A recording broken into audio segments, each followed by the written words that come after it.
The Church of Big D is live just before 5. It's about 4:55 as I'm going to get this thing uploaded. A couple hours of work already put in. Good morning, everyone. It is the day of the sun. It's also the day of the Lord. It is Sunday, May 14th, 2023, and it is Mother's Day. So happy day, all you mothers out there. Now I'm pleased to announce the growth of the church choir. Yes, the ladies are volunteering too. And while we wait for them to get ready to sing the opening hymn that most certainly qualifies as a "Can You Name This Tune" entry, and I might add a hymn that is so appropriate for today's sermon. So while we wait, why don't we discuss the weather? Yep, a quick glance at our extended forecast, also known as the scripted weather Raytheon and Lockheed Martin have given the weather readers to read to us, clearly indicates the game of ping pong is alive and well. Yep, weather whiplash, 20 to 30 degree temperature changes in less than 24 hours. And yet our bottom feeder friends deny anything is abnormal with our weather, and the science fiction cloud cover, milky white, haze gray blanket of death, concealed in plain view. So let's play a free sermonette from the original Bad News broadcast. You know it, Dane Winnington at JewEngineeringWatch.org. Let me bring that up for you people. And here we go.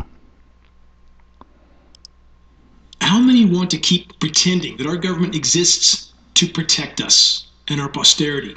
How many want to pretend that so-called public protection agencies like the EPA and air quality boards exist to alert the public to dangerous conditions and not actually to hide the dangers from the public? How many are still pretending that the U.S. military exists to protect freedom and democracy, when in reality they're a mercenary force for the empire, used to invade, occupy, and subdue any and every country that possesses resources that the empire needs to sustain itself? And again, the caveat, no, I'm not endorsing any other country. They're all bad. It's a matter of scale. And never forget this, that no matter what the publicized surface conflicts are between nations, they are all colluding and cooperating on covert climate intervention operations. It cannot be otherwise. And we have 800-page documents at geoengineeringwatch.org that expressly describe and outline this global cooperation, even between otherwise adversarial nations. That's how it works. Look behind the curtain. You won't like what you see. All right, Dane, take it away, and you did. Good job.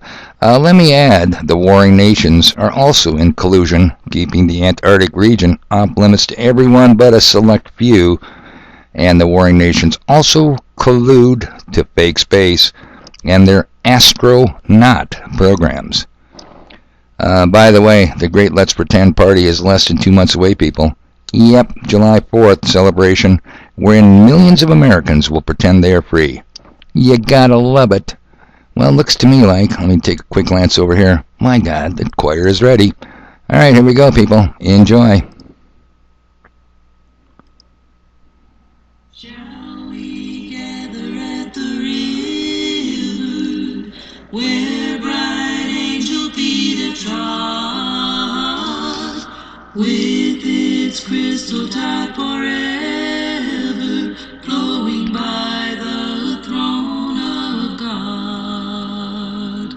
Yes, we'll gather at the river, the beautiful, beautiful river. Gather with the saints at the river that flows by the throne of God. Oh, that is a pretty song. Can you name that tune? It's a very famous hymn, people. No more clues than that. Let me start today's sermon off by stating we are not gathering at the river for water baptism. From the Greek baptismo, which means to immerse, not the silly shit at the 501c3 state churches where they sprinkle a few drops on an infant's head and rattle off some religious-sounding mumbo-jumbo. No, people, to do baptism right and biblical, you totally immerse the whole body, and you must know why you are going through the procedure. Usually performed on adults, aware adults, not infants that can't find their ass with both hands. People, we are gathered at the river, or better yet, herded to the river, would be more accurate because our backs are up against the river. They say a smart man learns from his mistakes, but a wise man learns from the mistakes others make. And we all better soon start acting like wise men, because shit is getting real ugly out there, and in so many ways. In the last preview for today's sermon, I mentioned Noah, the days of Noah, and I asked, did it only rain for 40 days and 40 nights? I further asked if the flood was local or worldwide. What did you guys come up with for answers? 'Cause I sure as hell ain't gonna answer for you. You. Yes, you. Yes, I mean you. You know what? I kind of sound like Murray Cullen for his dates. My apologies, people. You better know what this Days of Noah is all about. And Genesis 6 would be a good place to start. Also, the whole chapter Matthew 24. Furthermore, you know I'm very restricted on YouTube and what I can say. If you don't know, with respect to the Bible, who you are and where you come from, just like Noah, who was perfect in his generation, think genes, people, yeah, think race, then you'll be clueless about where we are today, and more importantly, why we're here. Now, many of you still believe and even insist the Allies, basically the USA, Russia and England, goddamn Russians, won World War II. And even though I think the evidence you offer to prove your point, well, Dave, at least they don't have to speak German in Detroit or Chicago, is pretty weak, and I know it's the best evidence you got, let's look briefly at World War II, specifically the miracle of 1940. Yep, the Battle of Dunkirk. From Wikipedia, the source of all knowledge. Bear with me as I try to read through this, if I can first get it to come up. No, come on. All right, here. So the Battle of Dunkirk was fought around the French port of Dunkirk during the Second World War between the Allies and Nazi Germany. As the Allies were losing the Battle of France, that's a nice way of saying, they were getting their ass handed to them on the Western Front, the Battle of Dunkirk was the defense and evacuation of British and other Allied forces to Britain from 26 May to 4 June 1940. Okay, so let me get to where this is here. A series of Allied counterattacks, including the Battle of Arras, failed to sever the German spearhead, which reached the coast, the English Channel coast, on 20 May, separating the British Expeditionary Forces, the French First Army, and the Belgian Army further to the north, and the majority of French troops south of the German penetration. After reaching the Channel, the English Channel, people, the German forces swung north along the coast, threatening to capture the ports and trap the British and French forces. There was no threat to this, people. They had them. They had them like a rat in a trap. In one of the most debated decisions, that's an understatement, of the war, the German halted their advance at Dunkirk.